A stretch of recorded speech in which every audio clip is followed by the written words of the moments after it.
orang boleh rajin doa puasa. Veel mensen die gaan bidden en ook vasten. Banyak orang aktif pelayanan. Veel mensen hebben bedieningen. Banyak orang bisa memberi persembahan untuk pekerjaan Veel Tuhan. mensen kunnen offer brengen voor het werk van de Heer. Tapi ternyata hatinya yang belum beres. Gaat is nog niet helemaal goed. Maka itu doa lewat pujian tadi luar biasa. Daarom is het bijzonder dat het gebed via het liedje. Terima kasih pemusik pilih lagu itu. Dank u wel voor Melissa en ook Andreas voor het liedje die wij hebben gezongen. Sangat luar biasa. Het is voor mij heel bijzonder. Ayo kita belajar. Kom, laten we kijken. Mengampuni itu sulit atau mudah? Vergeven, is het moeilijk of makkelijk? Jangan terlalu jujur lah, pelan-pelan. Susah. Laten we eerlijk zijn. Je moet niet zo enthousiast. Moeilijk, makkelijk. Sebetulnya mudah, Eigenlijk is het makkelijk, tapi susah. maar wel moeilijk. Kalau kita gagal mengampuni, Als wij komen te vallen in vergeving, ternyata ada yang lebih sulit dari mengampuni. dus eigenlijk er is nog moeilijker dan vergeving zelf. Saya beri pertanyaan begini. Dus die gaan de volgende vraag stellen. Mana lebih mudah, doa pagi, doa siang, doa sore, doa malam, atau mengampuni? Wat is makkelijker? Ochtendgebed, middaggebed, avondgebed of iemand vergeven? Wat is moeilijk Ayo, mana? of makkelijk? Ayo, mana lebih mudah? Wat is makkelijker? Dia orang mengampuni lebih susah. Iya, lebih mudah itu doa. Het is makkelijker om avondgebed, middaggebed te doen. Mana lebih mudah, doa puasa atau mengampuni? Wat is moeilijker? Gebed vasten of iemand vergeven? Doa puasa. Mana lebih mudah, memberi persembahan atau mengampuni? Wat is makkelijker? Overbrengen of iemand anders vergeving geven? Belum ada jawab. Ditanya kok yang di rumah coba boleh jawab. Yang dibaca itu jawabannya. Jullie die bij online kunt ook antwoord geven. Mana lebih mudah? Wat is makkelijker? Memberi persembahan lebih mudah. Overbrengen is makkelijker dan iemand vergeven. Ternyata ada yang lebih sulit daripada mengampuni. Dus eigenlijk er is iets dat moeilijker dan iemand vergeven. Saya mau meyakinkan saudara, Dus ik wil u overtuigen, broeder en zuster. satu-satunya hal yang setan kerjakan di hidup kita, Het enige wat de duivel bij ons gaan doen, menggagalkan kita untuk melakukan semua kehendak Tuhan. is eigenlijk om te mislukken wat wij iets voor de Heer willen gaan doen. Saya ulangi lagi, ini serius. Dus nogmaals, dit is heel serieus. Satu-satunya hal yang setan pasti usahakan, Het enige wat de duivel probeerde, yaitu menggagalkan saudara dan saya melakukan kehendak Tuhan. is om u en mij te doen mislukken om zijn wil te doen. Saya tanya, Ga u vragen, setan berhasil atau tidak? heeft de duivel dat geluk? Heeft hij wel goed gedaan of niet? Heel erg. Ini mengerikan, saudara. En dit is angstaanjagend. Ternyata setan merusak kehidupan kita, murid-murid Yesus. Dus het heeft dus gelukt. Dus de duivel heeft dus zijn best gedaan om de volgelingen van Jezus Mudah sekali. te doen mislukken. Is voor hem makkelijk. Yaitu menggagalkan kita untuk melakukan kehendak Tuhan. Zodat wij zijn wil niet kunnen uitvoeren. Bayangkan. Stelt u voor. Untuk merusak hubungan kita dengan Bapa, Om onze verhouding, onze houding, onze relatie met God de Vader te mislukken, setan nggak perlu doa puasa. heeft de duivel niet vasten of gebed nodig. Betul? Waar of niet? Berjuang wah sampai kuat nggak perlu. De duivel hoeft niet ernstig te strijden. Dia akan buat kita gampang tersinggung dengan orang lain. De duivel heeft het zo makkelijk gemaakt dat wij kunnen voelen aangesproken bij iemand anders. Saudara, ini serius. En dit is een hele serieuze zaak. Jangan anggap enteng rasa tersinggung. En laten we niet zo makkelijk voelen dat wij worden aangesproken. Saya ulangi lagi. Nogmaals, Jangan anggap enteng rasa tersinggung. u moet niet makkelijk met omgaan met uw gevoelens. Karena rasa tersinggung itu Want dat jij gevoelens hebt, kecil, lijkt zo klein, tapi akibatnya besar. maar de gevolgen daarvan is heel groot. Kita rusak hubungan dengan Bapa di surga. Dat wij onze relatie met God de Vader zal dus mislukken. Maka itu jangan anggap enteng rasa tersinggung. En daarom moeten wij niet makkelijk omgaan met onze gevoelens. Mungkin saudara berkata, aku nggak tersinggung, tapi nggak suka. Misschien zegt u van, ja, ik voel me niet aangesproken, maar ik hou niet van haar of van hem. Itu adik kembar dengan tersinggung. Dat is eigenlijk hetzelfde. Awasnya jaga baik-baik. Pas goed op. Ayo kita renungkan. Oké, laten we gaan overdenken. Membuat kita tersinggung, buat setan itu mudah atau susah? Is het voor de duivel makkelijker om mensen de gevoelens aan te raken? Gampang sekali. Het is voor hem heel makkelijk. Kita lagi berdiri di satu tempat nunggu sesuatu. Stel u voor, u bent aan het wachten, u staat op ergens. Ada orang sebelah kita nggak kenal. Iemand staat naast u en u kent die persoon niet. Pas kita noleh, En toen kijkt u erom. matanya kedip-kedip karena gatal. En dan die persoon die heeft het een beetje jeuk in de ogen. Orang yang langganan setan, kelantannya setan. En iemand die makkelijker wordt beïnvloed door de duivel. Wih, bisa marah, kenapa lu liatin gua? En dan voelt hij dus aangesproken en dan zegt hij van, hey, waarom zit je naar me te kijken? Mataku yang gatal, kamu kok ribut? Ja, die persoon heeft gewoon een jeuk in de ogen, waarom maak jij gewoon zorg, maak je gewoon druk? Mataku gatal kok. Ik heb een jeuk in de ogen. Loh, bisa nggak itu terjadi? Coba jawab. Kan het zo gebeuren of niet? Gampang sekali. Dat is makkelijk voor de duivel. Saudara di winkelcentrum, Of u loopt in een winkelcentrum, nggak kepikiran lagi kena apa? u bent met uw gedachten bezig, Di pertokoan lah gitu ya. dus in de winkelcentrum. Ada orang lewat melawan arah dari saudara. En dan kwam u iemand tegen die met de verkeerde kant. Ya, nggak tahu di mulutnya ada apa, En dan stak u in de mond terus dia lagi nunduk, gitu aja. en hij spuugt iets naar de grond. Nah, kelantannya setan akan marah melihat orang ini. En iemand die makkelijk wordt beïnvloed door de duivel, die wordt gelijk boos. Ngapain kamu ngudain aku? Waarom spuug je naar mij? Lu bisa nggak itu terjadi? Kan het zo gebeuren of niet?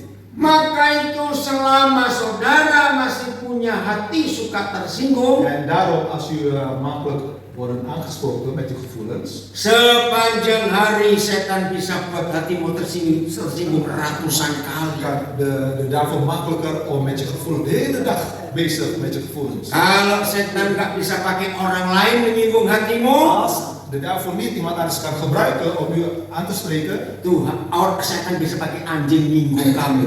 de duivel kan ook de dieren gebruiken. Betul. Ja, dat is waar. Iya toh, kalau orang gampang tersinggung. Het is waar of niet? Als iemand wordt makkelijk aangesproken. Siapa pernah berdiri satu tempat nggak sengaja ada burung merah? En Aku mendapat rezeki. Itu orang Jawa. wees niet boos, maar de Javanen zeggen dat ze wel misschien zegen krijgen van boven. Saudara, marah-marah ke burung. Burungnya ngerti nggak? Het heeft geen zin als je boos bent op de vogel. Saya tanya, burungnya ngerti nggak dimarahin? Begrijp de vogel dat u boos bent? Iya. Kamu mau berada di sini? Waarom roep je naar me toe? Kalau burung itu saya jawab, aku nggak punya WC. Wanneer de vogel kan antwoorden, zegt hij van ja, ik heb geen wc. Ngerti? Begrijpt u het? Bahwa yang jadi langganan setan, Dus iemand die abonnement heeft op de duivel, kok nggak enak nih kelantannya setan, aduh. klant van de duivel, Kalau kelantannya Albert Heijn masih lumayan. klant van de Albertijn, ja, dat is toch normaal? Nah, jadi yang sudah jadi membernya setan, Dus iemand die al klant is van de duivel, oh setan bisa buat hati ini kotor sepanjang hari. de duivel kan dus je hart vervuilen de hele dag. Ayo jujur suami istri, Ze moeten eerlijk zijn, man en vrouw. gampang nggak suami istri saling jengkel? Wanneer man en vrouw, als man en vrouw geïrriteerd is, Yang sudah sendiri merdeka. ja, dat je allemaal staan en zeg je van ja, ik heb het daar niet. Amin. Amen. Nah, jadi suami istri pun bisa dibuat salah paham, jengkel. Man en vrouw die kan ook worden gebruikt door de duivel door irritatie met elkaar. Suara yang dipakai setiap hari sama 20-30 tahun itu. De stem, je hebt eigenlijk dezelfde stem gehad tussen 20 en 30 jaar. Tapi hari itu nggak tahu kenapa salah satunya itu lagi tegangan tinggi. Maar op een gegeven moment, op een dag, ben je iets bezig met iets anders. Ngomongnya biasa, Je praat gewoon normaal. tapi karena lagi nggak beres, Maar omdat je eigenlijk niet goed bent, makanya op die dia dag, yang sebelah bisa dengar, kenapa kamu bentak-bentak? En dan zei je partner, je man of vrouw, die zegt van, ja, waarom schreeuw je tegen mij? Pernah nggak itu terjadi? Heeft u die wel eens doorgemaakt? Sering. Padahal ya dari dulu kita menikah ya omongku ya begini nih suaraku. Dat is mijn stem vanaf vroeger. Tapi setan bisa merusak semua. De duivel kan alles kapot maken. Nah, kalau hal-hal kecil, tersinggung, jengkel, kita masih kalah, Dus wanneer wij nog te maken hebben met kleine dingen zoals irritatie, je wordt aangesproken en je wordt makkelijk boos. ada satu yang lebih tinggi dan lebih sulit. Bagaimana kita bisa menang? Het is nog moeilijker is wanneer we nog willen overwinning behalen. Mari kita buka 1 Korintus 6 ayat 11. En laten we kijken in 1 Korintus 6 vers 11. Ya, 1 Korintus 6 ayat yang ke-11. 1 Korintus 6 vers 11. Tadi nanti bacakan yang TSI ya. Ya, bahasa Belanda langsung. 1 Korintus 6 vers 11. Sommigen van u zijn dat wel geweest, maar u Nah, dulu kita melakukan semua kejahatan yang ada di daftar ayat 9 dan 10. Dus vroeger maken wij zonde, maar u bent schoongewassen. Amin, sudah dibersihkan. Pembahasan. Maar u bent geheiligd, Yang kedua dikuduskan. maar u bent gerechtvaardigd Yang ketiga dibenarkan, fathers. in de naam van de Heer Jezus en door de geest van onze God. Saudara, Broeders en zusters, ternyata untuk mengampuni dus als wij iemand willen vergeven, ada 3 tingkatan. er zijn dus 3 levels. 1 Korintus 6 ayat 11. Ja, dus 1 Korintus 6 vers 11. Saya ulangi lagi, Dus nogmaals, bukan kami yang bicara ini, dus niet dat wij praten tegen u, Bapa di surga yang bilang. maar God de Vader in de hemel spreekt tot u. Untuk mengampuni ada 3 tingkatan. Om iemand te vergeven zijn er 3 niveaus. Banyak atau sedikit? Is dat veel of niet zoveel? Gezongen, de laatste liedje. Aku nggak minta yang lain. Ik vraag u niks anders, Heer. Aku hanya minta hati yang berkenan Ik kepadamu. vraag alleen één ding, behaagd hart bij u. Ini yang Tuhan rindukan atas kita semua. Dit is eigenlijk wat de Heer verlangt van ons. Apa itu dibenarkan? En wat wordt bedoeld met gerechtvaardigd? Menganggap orang itu nggak pernah berbuat salah. Dus net als doen of die persoon nooit heeft iets tegen u hebt gedaan. Ini luar biasa. En dit is heel bijzonder. Berapa puluh tahun yang lalu saya sedang bersaksi dengan seorang muslim. Dus tientallen jaar geleden heb ik tegen een moslim getuigenis gegeven. Lalu sampai pada konsep mengampuni. En toen komen wij in gesprek met het concept vergiffenis. Ya, mengampuni. Ja, vergiffenis. Ternyata buat muslim Dus gebleken bij de moslim, yang bisa mengampuni itu hanya Tuhan. degene die jou kan vergeven is alleen God. Manusia itu cuma bisa memaafkan. Dus mensen, Ya, memaafkan apa bahasa Belandanya? mensen kunnen alleen maar elkaar sorry zeggen. Iya. Dia jelaskan begini. Ja, dus hij vertelt, Dalam bahasa Arab itu kita pakai juga di Alkitab bahasa Indonesia. dus ook in het Arabisch, gebruiken we ook in het Rahmani dan Rahim. Ja, dus, ja, in Itu bahasa Arabisch. Arabnya dan itu dipakai bahasa Indonesia. Indonesisch gebruikt men het woord rahmat, rahmani. Rahmat is eigenlijk goedheid.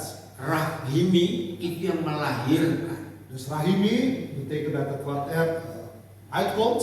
Maka itu mama akan susah dendam pada anak-anaknya karena bagaimana susahnya melahirkan. Dus voor de moeders, voor vrouwen is het heel moeilijk om een kind niet vergeving te geven, omdat die kind komt uit de baarmoeder. Maka itu secara wajar papa lebih tega daripada mama terhadap anak-anaknya. Normaal is bij de mannen makkelijker om geen vergeving te geven aan de kinderen. Nah itu bahasa Arabnya Rahmani dan Rahim. Dat is in het Arabisch het woord verschil tussen Rahman en Rahmani. Begitu kalau Islam berdoa ada kalimat Bismillahirrahmanirrahim. En daarom, de moslims bidden altijd van Bismillahirrahmanirrahim. Karena bertemu dengan Tuhan yang murah hati dan penuh pengampunan. Dus het gebed zegt eigenlijk dat je een ontmoeting hebt met God die makkelijker is om vergeving te geven. Ternyata En gebleken dus, Muslim percaya yang bisa mengampuni hanya Tuhan. dus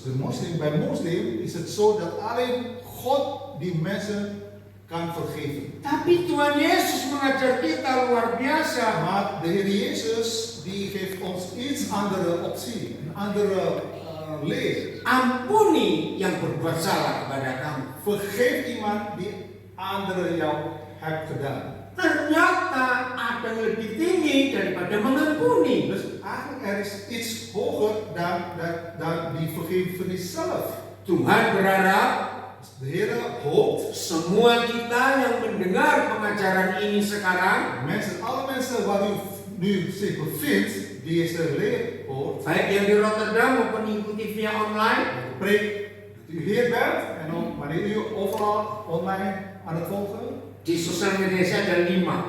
Ik heb hier 5 camera's. Zoom, Instagram, Facebook, TikTok, YouTube. Bayangkan. Kode gebruik alles, alle sociale media. 5. TikTok, Instagram, Facebook, Zoom, YouTube. Bayangkan, awas kamu ya, nggak dengar itu. Masuk waar u bent vandaag.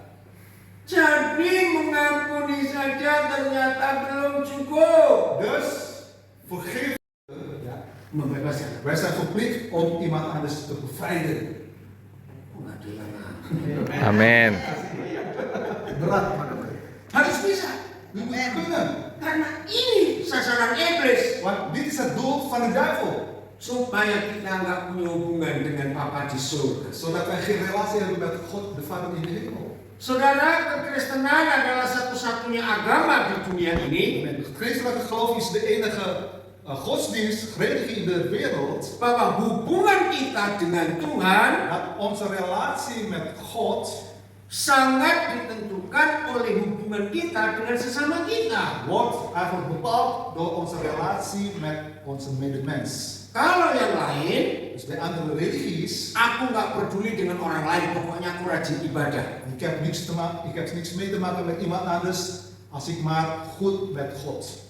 Itu yang lain. En dat zijn de andere religieën. Tapi kalau kita tidak bisa, Maar bij ons, bij christen, kan het niet. silakan sibuk dalam pelayanan aktif dalam dienst dalam ibadah. Je mag bezig zijn met je bediening, met je religieuze zaken. Tapi kalau kita belum berdamai dengan semua orang, Maar als je nog geen vrede sluit met iemand anders, maka hubungan kita dengan Tuhan putus. is onze relatie met God, die is niet hersteld. Maka itu kekristenan satu-satunya agama yang punya konsep sedalam ini. Daarom is die christelijke religie, die heeft deze de enige optie in de leer. Maka itu selama kita sedang belajar sekarang, Daarom, als u nu aan het luisteren bent en u hoort de preek, pasti kita lupa musuh kita masih ada berapa. zijn wij dus eigenlijk vergeten hoeveel vijanden wij nu nog hebben. Tapi kalau kita rendah hati, Roh Kudus akan ingatkan. Wanneer wij nederig zijn, dan kan de Heilige Geest tegen u spreken. Memang kita ini kurang ajar sekali. Want eigenlijk zijn we nog brutaal. Ayo jujur, Laten we eerlijk zijn. mana yang benar? Wat is nou waar?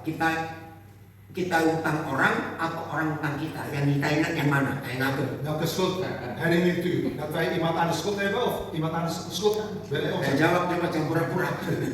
Nou, Kita sering ingat. wat herinneren we vaak? Kita utang orang atau orang utang kita? Cepat jawab.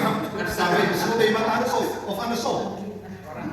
Nah, belajar nggak? Iemand anders die heeft de schuld bij ons. Dat herinner je vaak. Ya.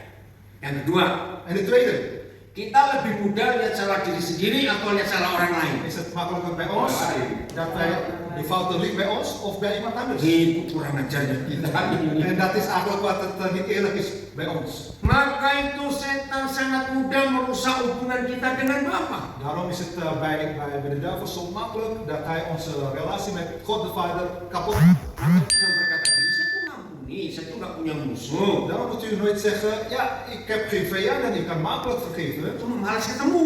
Maar ik heb geen zin om die persoon te ontmoeten. Sama nggak? Is het hetzelfde of niet? Sama. Het is gewoon eigenlijk hetzelfde. Nah ini ada yang lebih tinggi lagi. En er is nog hoger. membebaskan orang yang bersalah Iemand die bevrijding geven die bij ons fout ligt. dan menganggap mereka atau dia nggak pernah salah kepada kita. En dan wij doen alsof die persoon geen fout heeft gedaan bij ons. Bayangkan, Stelt u voor. tidak ada kelompok lain bisa mengajar konsep membenarkan orang bersalah Er zijn geen andere groepen die de leer geven over vergevenis van iemand anders. kecuali Tuhan Yesus yang ngajar. Behalve Contoh, Pastor Ivan pinjam saya 20 euro. en ik geef Odin 20 euro. Terus Pastor Ivan bilang, Odin 2 minggu saya kembalikan. En toen zei ik tegen hem, oké Odin, ik geef je terug over 2 weken. Kami ini teman baik, En we zijn saudara baik. goede vrienden. Setelah 10 kali 2 minggu nggak bayar. En na 10 keer 2 weken krijg ik nog mijn geld niet terug. Saya nggak nagih. En Odin vraagt niet bij mij. Teman baik kok. Het is mijn goede vriend. Apalagi cuma 20 euro. Het is alleen maar voor 20 euro. Tapi ini jahatnya manusia. Maar dit is eigenlijk wat listig van iemand is. Setahun kemudian, Een jaar later, Pastor Ivan datang ke dia, aku pinjam 50 euro, 2 minggu aku kembalikan. dus volgend jaar kom ik weer bij Odin en dan vraag ik, Odin mag ik 50 euro te lenen? Ayo jujur, En dan laat je eerlijk zijn. saya pasti akan memberi.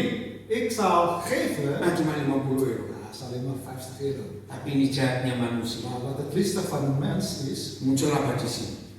ga je dus denken, Ayo, cepetan jawab, muncul apa di sini? in je gedachten zeg je dus, Kenapa? Iya, terus apa Susida? Kalau itu terlalu tinggi. ja, dat is gewoon een makkelijke Iya, beantwoord. 20 euro bayar dulu, yang 20 belum bayar. Bukan itu terlalu tinggi. Je gedachten zou zeggen van, ja, geef mij eens terug die 20 euro. Nee, maar dat is niet wat ik wil graag horen. Saya pasti akan beri. Ik zal dus gewoon geven wat je vraagt. Karena saudara baik. Omdat ik ben een goede vriend. Nah ini pikiran ini. Maar in je gedachten, Mikirnya gini. en dan zeg je dus van, Terus pasti nggak bayar lagi. Maaf. je gaat mij toch, Loh, ja, betul nggak? je gaat me toch niet teruggeven, die 50 euro. Tapi beri. Maar je geeft het wel. Loh, ngerti nggak ilustrasi ini? Begrijp je wat ik bedoel? Deze illustratie, het voorbeeld. Yang Papa minta Dus wat de vader wil, membenarkan seseorang, is iemand anders rechtvaardigen. menganggap orang itu nggak pernah bersalah. Ja, doen alsof dat die persoon nooit hebt gedaan. Ih, luar biasa. Dat is heel bijzonder. Inilah pengajaran yang paling tinggi yang Tuhan Yesus ajarkan kepada gereja. Dit is de hoogste leer wat de Heer Jezus heeft gegeven aan zijn kerk. Percaya nggak kalau firman ini kita pakai, Begrijpt u, als wij deze woord, deze leer gaan toepassen, nggak akan Katolik membunuh pengikut Luther. zullen de katholieken de Luther-volgelingen nooit vervolgen. Tidak mungkin pengikut Luther akan membunuh pengikut Anabaptis. Ja, zullen de volgelingen van Luther de Anabaptist gaan vervolgen. Dan sejarah itu berulang terus. En de geschiedenis gaat zich herhalen. Ini bicara gereja. En ik spreek nu over de kerk. Kita nggak bicara tentang agama lain. Ik praat niet over andere godsdienst. Pernah bayangkan? Stelt u voor, broeder en zuster. Ngeri sekali bukan? Het is heel beangstigend. Sejarah gelap gereja di Amerika De donkere, duistere kerkgeschiedenis in Amerika susah dihapus sampai hari ini. is moeilijk om schoongewassen. Masih ingat sejarah perbudakan? Weet u nog, die slavernij? Saudara catat yang belum tahu. Als u nog niet hebt nooit hebt gehoord over die slavernijgeschiedenis van Amerika. Perbudakan di Amerika dikhotbahkan tiap minggu di gereja. Catat. Slavernij in Amerika wordt elke week gepreekt in de kerken in Amerika. Ngeri kan? Het is beangstigend. Maka itu banyak orang-orang kulit hitam yang Kristen berubah karena mereka kecewa dengan kelakuan gereja. Omdat die